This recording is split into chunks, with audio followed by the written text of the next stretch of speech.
Hello everyone, my name is Marianne and Pat. I'm sure you know by now that I am a member of the book group team. I'm here with my partner, Pat Sheary, and the two of us today are going to make some recommendations for books that we think your book group might like to read. First of all, though, let us tell you a little bit about what goes into our selecting books for your reading pleasure. Books that are well written are our first consideration. Ones that have a point of view that the author is trying to make, and also books that you might very well like to read again. We also look for books that have rich characterizations, multifaceted characters, and several different ideas to discuss. We also want, don't neglect nonfiction. Usually if you can choose books that have historical or sociological significance, and we've found that they prove very fertile for great discussions. A wide diversity of books is important for us to have in our collection. It helps us to empathize with the rest of the world and gain an understanding that we might not have because of our limited access to a variety of people. With that said, we would like to go ahead now and discuss some of our picks, some fiction picks that we think you might enjoy. The first book today is Quicksand by Malin, Persson, Giolito. It takes place in Sweden, and the topic is a school shooting. It opens on the first page with the bodies on the floor. And the next page, you meet the 18-year-old who is being held to trial because of the shooting and why she took part in it. And she tells you through the course of the book, and as events unfold, you find that your opinion of her, of the shooting, completely flips. It's a fascinating book and one that's guaranteed for a great discussion. We have Murder on Our Mind.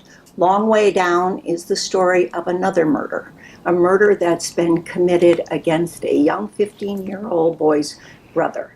This family lives in the tenement section in the hood out in Los Angeles, and this boy's code of honor insists that he must go out and avenge his brother's death. The story takes place over 60 seconds. On his ride down from his apartment building, down the elevator, 6 floors, on each floor he meets someone who has been involved with guns, the very gun that he may be using to avenge his brother's death. It is a gut-wrenching book. You'll read it in an hour. It's written in poetry form. It is just an incredible read. Hope you give it a try. And because we're on the theme of murder, our next book is Magpie Murders by Anthony Horowitz. And Horowitz is also the screenwriter for Midsummer Murders and Foyle's War. So that gives you some idea of what you might be entering into. This is an homage to Agatha Christie or Dorothy Sayers. It is a mystery within a mystery, and it has enough twists and turns that has the reader being the detective, but even having said that, you sure don't know how the end's going to turn up. It's a great read and a lot to discuss. It starts in an English village with the vicar, the local busybody, and the bombastic aristocrat. I hope you'll enjoy it. We're moving on away from the murder genre. Alice McDermott's The Ninth Hour is truly a magnificent book. She won the National Book Award back in 1998 for her book Charming Billy. So if any of you have ever read that, you probably remember what a wonderful writer she is. She deals primarily with the Irish immigrants in the early part of the 20th century living in Brooklyn. This book deals with the question of sacrifice. What does it mean to make sacrifice for which you do not intend any reward? The primary characters in this book are a community of nuns who work in the Brooklyn area among these Irish immigrant people. It is really almost a book of feminism in addition to this idea of what you are willing to give up. I hope you give this a try. It is very thought-provoking.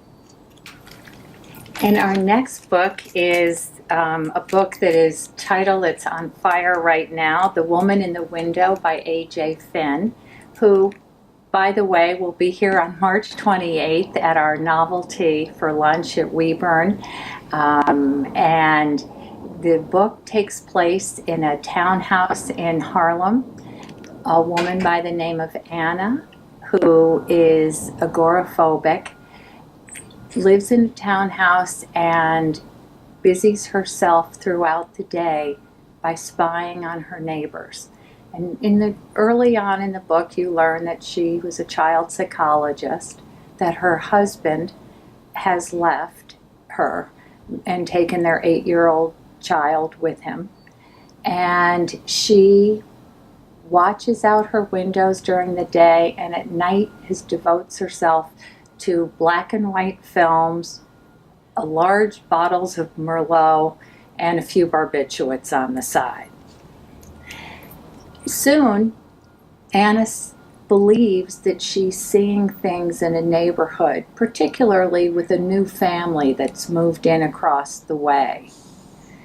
But with her particular proclivity for drink and barbiturates, you don't know, did she see this happen or did she not? It's a great read. You're never certain of what's going to happen, and it keeps you on the hook till the very end. These books are all available as a book in a bag. We'd love to share them with your book group. Just let us know if you might be interested in any one of them. See you again soon. Bye.